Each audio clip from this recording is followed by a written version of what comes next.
We're going live this morning here for Rendezvous. Coming up, we'll tell you why where we're going, we don't need roads.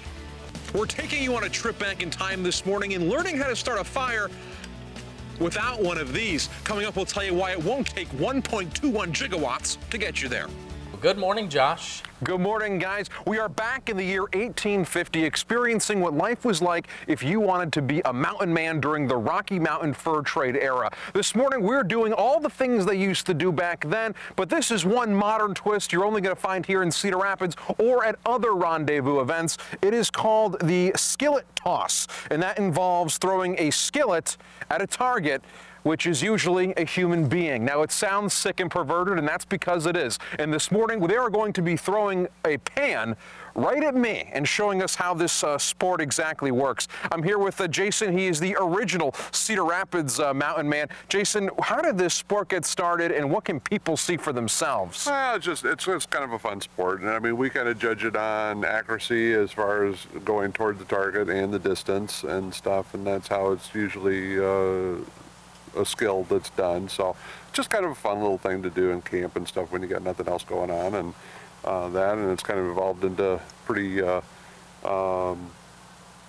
big deal for for the ladies to do and stuff. It's gotten very competitive over the years. I mean, this is certainly a big deal. Let's not mess around here. And I'm told that Jason is one of the best skillet throwers that you're going to find here all across Cedar Rapids. He took a couple practice throws a little bit earlier. We were off camera. The accuracy is dead on. Now, I already talked you up here, Jason.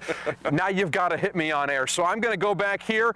You do your thing. So I'm told to go a few paces back here. Some people actually get very close. Jason's already given me some time in advance to let me know that if I have to get out of the way, I can, but I'm going to do my best to try to stay and face the fear. So Jason, whenever you're ready, maybe, I don't know, Sadie and Jason, do you guys want to give us a countdown here? We'll all do it together. I can't hear them. All right, I'll do it on 3. 1, 2, 3. Look at that, nerves of steel, my friends. And I got to say, that was a very close throw there, Jason. I certainly would give you a few points there. Why don't you come on over here and join me for a moment? It looks like you did a very solid throw there. How would this rank in terms of the competition? I'd estimate you're, what, a foot, maybe 2 feet away from me? Yeah. And I mean, it's one of those things probably for distance and stuff. I know some of the folks will throw it probably another 20, 30 feet out there. So, I mean, it's pretty good. Well, you should probably know you let down a lot of people at home. I'm sure they were hoping that I was going to get hit there by that skillet. But, sir, it has been a fantastic morning, and now it's on you guys to come check out skillet throwing for yourself. It's taking place right here over at Rendezvous 2012 in Cedar Rapids. For now, we are covering the corridor in Cedar Rapids. Josh Scheinblum, Fox 28 News at 7. Take a trip to Rendezvous and you'll swear you went back in time. We try to keep very authentic to the time period. The effort these reenactors put into making it that way is obvious to anyone who stops by. We're going to try and educate them on what history is like. But behind the canvas tents, these mountain men and women are hiding a deep secret. Oh, you'd be surprised. They're modern conveniences, and before they open to the public, we found them everywhere.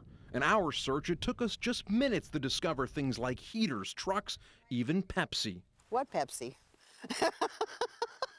I don't know what you're talking about. What is Pepsi? At Rendezvous, the people here call what they do living history. We all try to stay in time period, answer the correct questions. It is kind of hard to do once in a while because people will ask you those borderline questions, so you kind of step out of character. At Rendezvous 2012, the drinks aren't the only things you'll see a modern twist on history. They also do something called the skillet toss.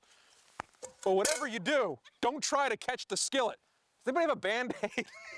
We get to pick our targets, and that's the fun part. So it doesn't necessarily have to be a husband. You know, behave yourself. You could be on the other end of the receiving line. It could be you. So watch out and get ready to have some fun. Covering the corridor in Cedar Rapids, Josh Scheinblum, CBS 2 News.